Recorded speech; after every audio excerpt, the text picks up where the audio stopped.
역대히 냄새를 맡았다. 스코어존. 스코어전 TV 시청자 여러분, 안녕하세요. 프리미레아 인사드려요. 오늘은 축구장 내 심각한 인종차별 문제에 대해 이야기해 보려고 하는데요. 좋아요, 구독, 알람 설정 이미 다 해주셨죠? 안 해주신 분 꼭 눌러주시면 바로 출발할게요.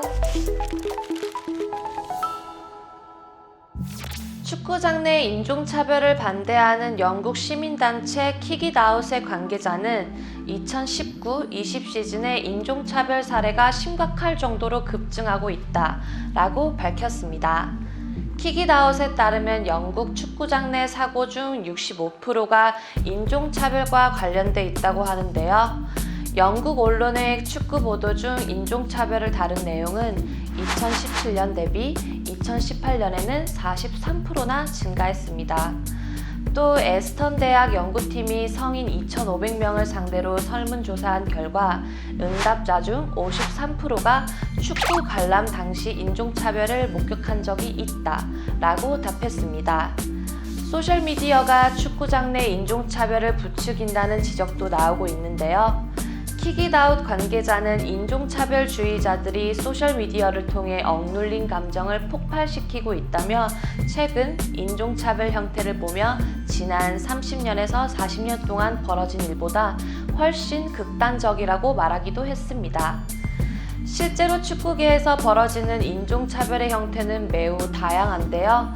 가장 많이 일어나는 사례가 바로 관중이 선수를 모욕하는 형태입니다. 2014년 4월 28일에 열린 스페인 명문 축구팀 바르셀로나와 비아레알의 축구 경기 중 바나나 하나가 경기장에 던져졌습니다. 브라질 국가대표이자 바르셀로나의 주전 수비수인 다니 아우베스가 코너킥을 차기 위해 오른편 코너로 걸어간 순간이었는데요. 아우베스의 발 앞에 떨어진 바나나는 유색인종 선수를 원숭이로 비하하는 인종차별 행위였습니다. 이 같은 모욕적인 행동에도 불구하고 아우베스는 떨어진 바나나를 먹는 것으로 답했습니다. 바르셀로나는 아우베스의 센스 있는 대처에 힘입어 3대2 역전승을 거두기도 했는데요. 경기 후에는 다니 아우베스뿐만 아니라 팀 동료 네이마르가 여자친구와 함께 바나나를 먹는 사진을 게재한 것을 시작으로 세계 축구 선수들이 인종차별 반대, 우리는 모두 원숭이다 라는 메시지와 함께 바나나를 먹는 사진을 게재했습니다. 한국 축구를 대표하는 공격수 손흥민도 인종차별을 종종 겪고 있는데요. 손흥민은 지난해 12월 22일 첼시전에 선발로 나섰을 때도 인종차별 폭격을 맞았습니다. 원정 응원을 온 첼시 팬 중 한 명이 손흥민을 향해 동양인을 비하하는 욕설을 퍼부었는데요.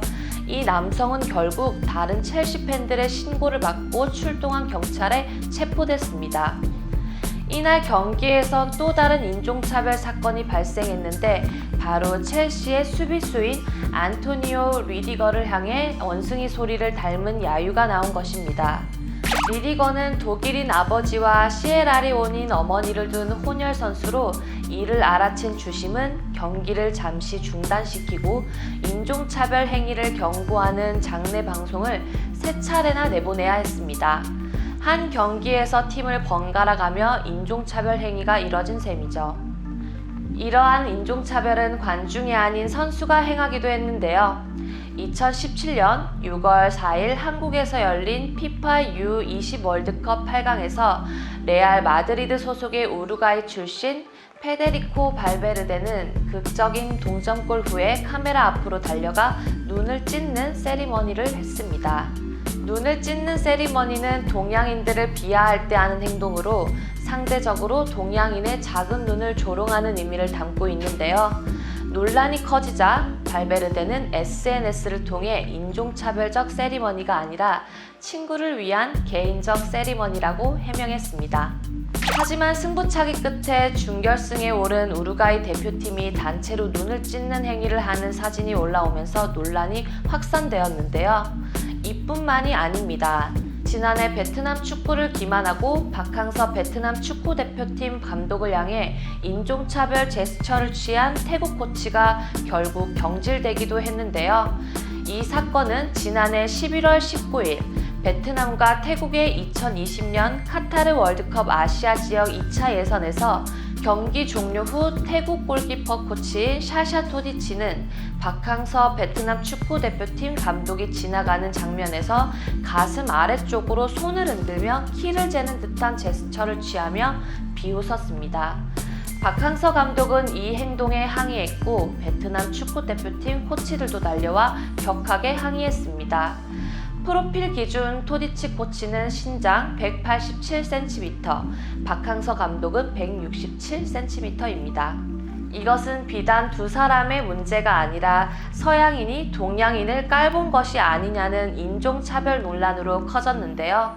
토디치 코치는 21일 태국 축구대표팀 공식 SNS를 통해 인종차별과는 아무런 관계가 없다. 박항서 감독의 키를 가늠해봤을 뿐이라고 반박했지만 태국 축구협회는 결국 사건 발생 약 2개월 만에 경질이라는 결정을 내렸습니다. 최근 AFC 아약스 골키퍼인 안드레 오나나 역시 인종차별로 얼룩진 축구계의 문제점을 지적했습니다. 지난 시즌 AFC 아약스는 UEFA 챔피언스 리그에서 뛰어난 성적을 냈습니다. 팀의 핵심인 프랭키 데용과 마타이스 데 리트는 지난 시즌을 끝으로 아약스를 떠나 각각 바르셀로나와 유벤투스 같은 빅클럽으로 이적했는데요. 그보다 더 이전인 지난 2016-17 시즌 UEFA 유로파 리그에서 아약스의 준우승을 이끌었던 오나나도 많은 구단의 관심을 받았습니다. 그러나 오나나는 이 과정에서 빅클럽이 흑인 골키퍼를 원하지 않는다는 말을 들었습니다. 스페인 언론 마르카와 인터뷰한 오나나는 인종차별 문제에 대해 대부분의 홈 원정 경기에서 나는 이런 상황을 견뎌야 한다. 하지만 나는 이것에 대해 잘 얘기하지 않는다. 왜냐하면 나는 내가 흑인인 것이 자랑스럽기 때문이다. 나는 흑인과 백인의 차이를 알지 못한다. 만약 그 차이를 느낀다면 그것은 당신의 문제라고 말하기도 했습니다. 19세기 영국에서 축구가 공식적으로 스포츠로 만들어진 이후로 인종차별은 축구의 역사와 항상 함께 해왔다고 해도 과언이 아닙니다. 하지만 인종차별을 없애기 위한 노력은 계속되고 있는데요. 1993년 축구에서 인종차별을 걷어차자 라는 의미로 시작한 영국 시민단체 킥잇아웃은 영국 축구의 평등과 포용의 조직입니다. 축구, 교육 및 지역사회 전반에서 차별에 도전하고 포괄적인 관행을 장려하고 긍정적인 변화를 위한 캠페인을 전개하는 역할을 맡고 있습니다. 그러나 유럽 축구계의 빈번한 인종차별 행위에 대한 무관용 대처와 킥잇아웃, 노투 레이시즘과 같은 캠페인에도 불구하고 사회적으로 깊숙이 자리 잡은 인종차별 의식을 근본적으로 근절하기는 쉽지 않습니다. 인종 간의 차이를 비꼬는 정도는 차별이 아니라고 생각하는 사람들이 많은 것도 문제인데요. 극복할 수 없는 차이를 문제 삼고 스스로가 더 우월하다고 인식하는 일이 없어야 하며 그에 따른 인종차별적 표현은 배척해야 합니다. 강력한 처벌도 중요하지만 인종차별에 대한 사람들의 의식 개선에 더욱 신경 써야 할 것으로 보입니다.